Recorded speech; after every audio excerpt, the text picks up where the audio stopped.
ఓం నమః శివాయ. ఓం నమః శివాయ. నకార్తిక సమో మాసో నకృతేన సమం యుగం నవేద సదృశం శాస్త్రం నతీర్థం గంగయా సమం. కార్తీక మాసానికి సమానమైనటువంటి మాసమేదీ లేదు. సత్యయుగంతో సమానమైన యుగమేదీ లేదు. వేదములతో సమానమైన శాస్త్రమేదీ లేదు. గంగా నది వంటి ఇతర నది లేదు అని ఈ శ్లోకం యొక్క అర్థం. అదేవిధంగా మనము పరమ పవిత్రమైనటువంటి కార్తీక మాసంలో ఉన్నాము. ఆ కార్తీక మాసం యొక్క వైశిష్ట్యాన్ని తెలిపే కార్తీక పురాణము తెలుసుకునే ప్రయత్నాన్ని చేద్దాం. ఓం నమ శివాయ. ఓం నమో నారాయణాయ. కార్తీక పురాణం 28వ అధ్యాయం. అంబరీషోపాఖ్యానం. సుదర్శన చక్ర మహిమ. వశిష్ఠుల వారు జనక మహారాజుతో తిరిగి ఇలా అంటున్నారు. ఓ జనక మహారాజా, చూసావా దూర్వాసుడి అవస్థలు? తాను ఎంతటి తపశ్శాలి అయినా ముందు వెనక ఆలోచించకుండా మహాభక్తుని శ్రద్ధని శంకించాడు. కాబట్టి కష్టాల పాలయ్యారు. ఎంత గొప్పవారైనా ఆచరించు కార్యక్రమాలు జాగ్రత్తగా తెలుసుకోవాలి అని చెబుతూ అత్రి మహర్షి అగస్త్యునికి చెప్పిన వృత్తాంతాన్ని తిరిగి వివరిస్తున్నాడు. అలా దూర్వాసుడు శ్రీమన్నారాయణుని వద్ద సెలవు తీసుకొని తనను వెన్నంటి తరుముతున్న సుదర్శన చక్రాన్ని చూసి భయపడుతూ తిరిగి భూలోకానికి చేరుకుని అంబరీషుని వద్దకు వెళ్ళి, ఓ అంబరీష, ధర్మపాలక, నా తప్పును క్షమించి నన్ను రక్షింపుము. నీకు నాపై ఉన్న భక్తి ప్రపత్తులతో ద్వాదశి పారాయణానికి నన్ను ఆహ్వానించావు. అయితే నేను నిన్ను కష్టాల పాలు చేసి వ్రతభంగం చేయించి నీ పుణ్యఫలాన్ని నాశనం చేయాలనుకున్నా. కానీ నా దుర్బుద్ధి ఈ సుదర్శన చక్ర రూపంలో నన్నే వెంటాడి నా ప్రాణాలను తీయడానికి సిద్ధపడింది. నేను విష్ణువు వద్దకు వెళ్ళి సుదర్శనం నుంచి కాపాడమని ప్రార్థించాను. ఆ పురాణ పురుషుడు నాకు జ్ఞానోదయం చేసి నీ వద్దకు వెళ్ళమని చెప్పాడు. కాబట్టి నీవే నాకు శరణ్యం. నేను ఎంతటి తపశ్శాలినైనా, ఎంతటి నిష్ఠాగరిష్ఠుడనైనా నీ నిష్కళంక భక్తి ముందు సరిపోలను. నన్ను ఈ విపత్తు నుంచి కాపాడు అని అనేక విధాలుగా ప్రార్థించాడు. అప్పుడు అంబరీషుడు శ్రీమన్నారాయుడిని ధ్యానించి, ఓ సుదర్శన చక్రమా, నీకివే నా నమస్కారాలు. ఈ దూర్వాస మహాముని తెలుసో తెలియకో తొందరపాటుగా ఈ కష్టాలను కొని తెచ్చుకున్నాడు. అయినా ఇతడు బ్రాహ్మణుడు కాబట్టి అతన్ని చంపకు, బాధించకు. ఒకవేళ నీ కర్తవ్యాన్ని నిర్వహించక తప్పదనుకుంటే ముందు నన్ను చంపి ఆ తర్వాత ఆ దూర్వాసుని చంపు. శ్రీమన్నారాయణుడి ఆయుధానివి నీవు. నేను ఆ శ్రీహరి భక్తుడను. నాకు శ్రీమన్నారాయణుడు ఇలువేల్పు దైవం. నీ శ్రీహరి చేతిలో ఉండి అనేక యుద్ధాల్లో అనేక మంది లోకకంటకులను చంపావు. కానీ శరణు కోరేవారిని ఇంతవరకు చంపలేదు. అందుకే దూర్వాసుడు ముల్లోకాలు తిరిగినా ఇతన్ని వెంటాడుతూనే ఉన్నావు, కానీ చంపలేదు కదా సుదర్శనదేవా. సురాసురాది భూతకోటి ఒక్కటిగా ఏకమైన నిన్నేమీ చేయజాలవు. నీ శక్తికి ఏ విధమైన అడ్డు లేదు. ఈ విషయం లోకమంతటికీ తెలుసు. అయినా మునిపుంగవుడికి ఏ అపాయం కలుగకుండా రక్షింపుము. నీ యందు ఆ శ్రీమన్నారాయణుడి శక్తి ఇమిడి ఉంది. శరణు వేడిన ఈ దూర్వాసుని రక్షింపమని నిన్ను వేడుకుంటున్నాను అని అనేక విధాలుగా స్తుతించాడు. అప్పటి వరకు అతి రౌద్రంతో నిప్పులు కక్కుతున్న విష్ణుచక్రం అంబరీషుడి ప్రార్థనకు శాంతించింది. ఓ భక్తాగ్రేసర అంబరీష, నీ భక్తిని పరీక్షించడానికి ఇలా చేశానే తప్ప మరొకందుకు కాదు. అత్యంత దుర్మార్గులు మహాపరాక్రమవంతులైన మధుకైటభులను, దేవతలంతా ఏకమైనా చంపలేని మూర్ఖులను నేను దునిమాడటం నీకు తెలుసు కదా.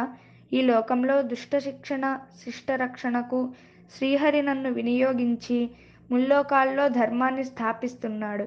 ఇది అందరికీ తెలిసిన విషయమే. ముక్కోపి అయిన దూర్వాసుడు నీపై పగపట్టి నీ వ్రతాన్ని భంగపరిచి నశింపజేసి నానా ఇక్కట్లు పెట్టడం, కన్నులెర్రజేసి నీ మీద చూపిన రౌద్రాన్ని నేను గమనించాను. నిరపరాధివైన నిన్ను రక్షించి ఈ మునిగర్వం అణచాలని తరుముతున్నాను. ఇతను సామాన్యుడు కాదు, రుద్రాంశ సంభూతుడు. బ్రహ్మ తేజస్సు గలవాడు, మహా తపశ్శాలి. రుద్రతేజంతో భూలోకవాసులను చంపగల శక్తి ఆయనకుంది. బ్రహ్మ, విష్ణు, మహేశ్వర తేజస్సు కలవాడు. వారు గాని నేను గాని క్షత్రియ తేజస్సున్న నీవు గాని ఆయన ముందు సరితూగలేం. అయితే తనకన్నా ఎక్కువ శక్తివంతులతో సంధి చేసుకోవడం ఉత్తమం. ఈ నీతిని ఆచరించువారు ఎలాంటి విపత్తుల నుంచి అయినా తప్పించుకోగలరు. ఇంతవరకు జరిగినదంతా విస్మరించి శరణార్థిగా వచ్చిన ఆ దూర్వాసుని గౌరవించి నీ ధర్మం నీవు నిర్వర్తించు అని సుదర్శనుడు పలికాడు. ఆ మాటలకు అంబరీషుడు, నేను దేవ, గో, బ్రాహ్మణాదుల పట్ల, స్త్రీల పట్ల గౌరవభావంతో ఉంటాను. నా రాజ్యంలో సర్వజనులు సుఖంగా ఉండాలి అని కోరుకుంటాను. కాబట్టి శరణు కోరిన ఈ దూర్వాసుడిని నన్ను రక్షించు. వేల అగ్నిదేవతలు, కోట్ల సూర్యమండలాలు ఏకమైన నీ శక్తికి తేజస్సుకు సాటిరావు. నీవు అసామాన్య తేజోరాశివి. మహావిష్ణువు నిన్ను విశేష కార్యాలకు వినియోగిస్తాడు. లోకకంటకులు, గోవధ చేసేవారు, బ్రహ్మహత్యాపాతకులు, బ్రాహ్మణ హింసాపరులపై నిన్ను ప్రయోగించి దుష్టశిక్షణ, శిష్టరక్షణ చేస్తాడు అని ప్రార్థిస్తూ అంబరీషుడు చక్రయుధానికి నమస్కరించాడు. అంతటా సుదర్శనుడు అంబరీషుడిని లేపి ఆలింగనం చేసుకుని, అంబరీష, నీ నిష్కళంక భక్తికి మెచ్చాను. ఈ సుదర్శన స్తోత్రం త్రికాలాల్లో ఎవరైతే పారాయణం చేస్తారో, ఎవరు దాన ధర్మాలతో పుణ్యఫలాన్ని వృద్ధి చేసుకుంటారో, ఎవరు పరులను హింసించకుండా, పరధనంపై ఆశపడకుండా, పరస్త్రీని చెరపట్టకుండా, గోవధ, బ్రహ్మహత్య, శిష్యుహత్యాది మహాపాతకాలను చేయకుండా ఉంటారో వారి కష్టాలు తొలగిపోయి ఈ లోకంలో, పరలోకంలో సుఖశాంతులతో తులతూగుతారు. కాబట్టి నిన్ను, ఆ దూర్వాస మహామునిని రక్షిస్తున్నాను. నీ ద్వాదశీ వ్రత ప్రభావం చాలా గొప్పది. నీ పుణ్యఫలం ముందు ఈ మునిపుంగవుడి తపశ్శక్తి సాటిరాదు అని చెప్పి అదృశ్యుడయ్యాడు. కలియుగమునందు ఈ అధ్యాయమును కనీసం జీవితంలో ఒక్కసారైనా సరే పారాయణం చేసినా, విన్నా అనేక సుఖభోగములను పొంది అంత్యమున మోక్షమును పొందుతారు. కార్తీక పురాణ అంతర్గత సుదర్శన స్తోత్రం.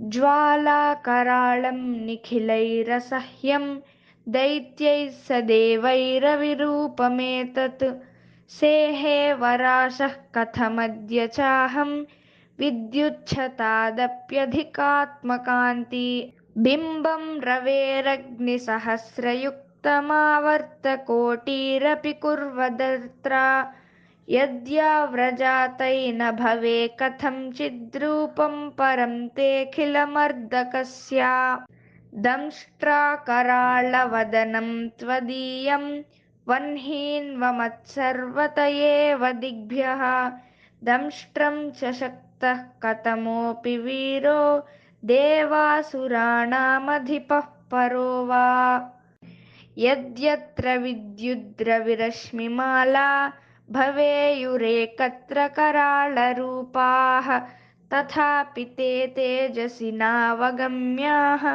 सर्वस्य तेजोभिभवे परेश भवन्तमाश्रित्य सदा कराळं विष्णुस्त्रिलोके स्थितये प्रवृत्तः न जीयतेक्तेरपि भूरि सत्त्वैर्देवैः परैर्या रिपुतां प्रयातैः नमोऽस्तु ते दैत्यविनाशकाय तथैव भक्तस्य च रक्षणाय विष्णोरनन्तद्युतिदीपिताय प्राणप्रयाणार्तिहराय मेद्य इति स्तुवन्तं राजानं भूमौ निपतितं तथा उत्थाय प्रेरयामास स्वस्ति तेस्त्विति कीर्तयन् इदं सुदर्शनस्तोत्रं त्रिसन्ध्यं यः पठेच्छुचिः सर्वापद्भ्यो विमुच्येत